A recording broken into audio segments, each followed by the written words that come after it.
Tungabhadra crust గేట్లో కాలం తీరింది.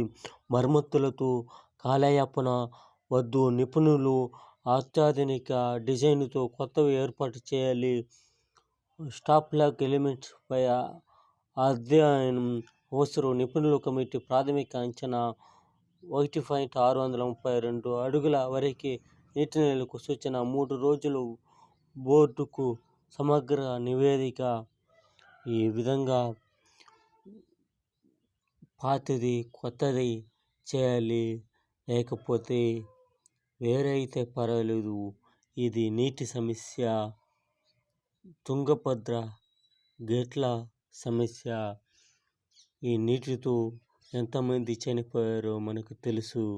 అందువల్ల ఏ పని అయినా అజాగ్రత్తగా ఉండాలి, కానీ ఈ పని మాత్రం జాగ్రత్త.